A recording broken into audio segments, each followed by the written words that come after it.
दोस्तों, हमारे जीवन में ऐसा कई बार होता है कि हमें चीजें जिस तरह समझनी चाहिए हम उसके विपरीत समझ लेते हैं। ईश्वर ने हम सभी के अंदर कुछ न कुछ ऐसी शक्तियां दी हैं जो हमें महान बना सकती हैं।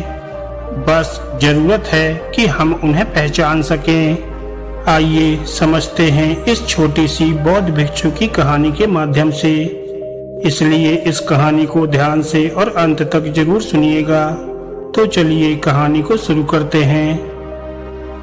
एक समय की बात है, एक बौद्ध भिक्षु भोजन बनाने के लिए जंगल से लकड़ियां चुन रहा था कि तभी उसने कुछ अनोखा देखा।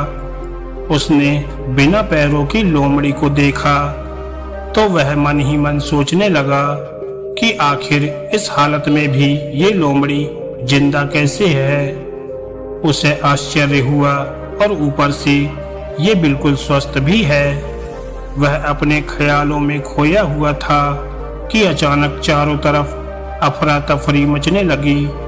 जंगल का राजा शेर उस तरफ आ रहा था। भिक्षुक भी शेर को देखते ही तेजी के साथ एक पेड़ पर चढ़ गया और वहीं से सब कुछ देखने लगा। शेर ने एक हिरन का शिकार किया था और उसे अपने जबड़े में दबाकर लोमड़ी की तरफ बढ़ रहा था, पर उसने लोमड़ी पर हमला नहीं किया बल्कि उसे भी खाने के लिए मांस के कुछ टुकड़े डाल दिए।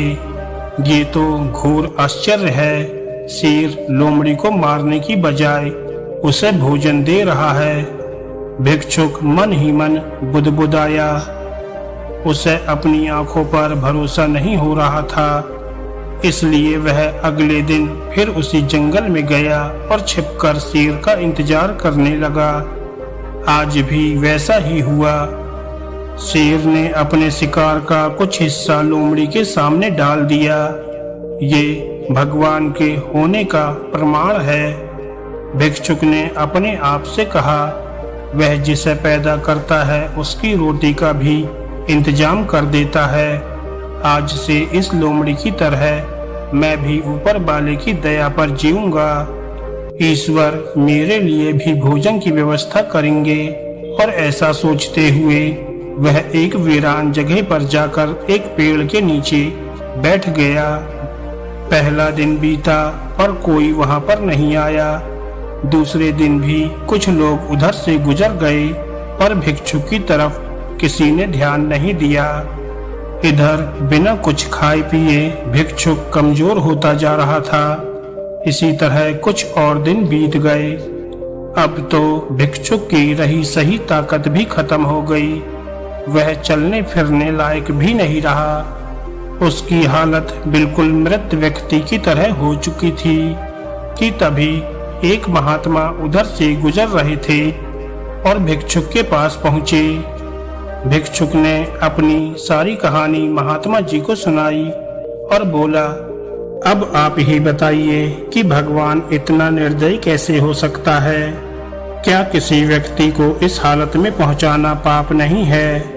बिल्कुल है, महात्मा जी ने कहा, लेकिन तुम इतना मूर्ख कैसे हो सकते हो? तुम ये क्यों नहीं समझे कि भगवान तुम्हें उस शेर की तरह बनते देखना चाहते थे, लोमड़ी की तरह नहीं। दोस्तों, हमारे जीवन में भी ऐसा कई बार होता है कि हमें चीजें जिस तरह समझनी चाहिए हम उसके विपरीत समझ लेते हैं। ईश्वर ने हम सभी के अंदर कुछ न कुछ ऐसी शक्तियां दी हैं जो हमें महान बना सकती हैं। जरूरत है कि हम उन्हें पहचाने।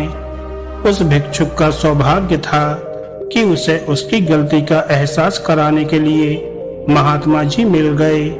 पर हमें खुद भी चौकन्ना रहना चाहिए कि कहीं हम शेर की जगह लोमड़ी तो नहीं बन रहे हैं। दोस्तों, अगर आपको ये बौद्ध भिक्षु की कहानी अच्छी लगी हो तो वीडियो को लाइक करें और ऐसी ही ज्ञानवर्धक और मोटिवेशनल कहानियां सुनने के लिए हमारे चैनल को सब्सक्राइब करना ना भूलें।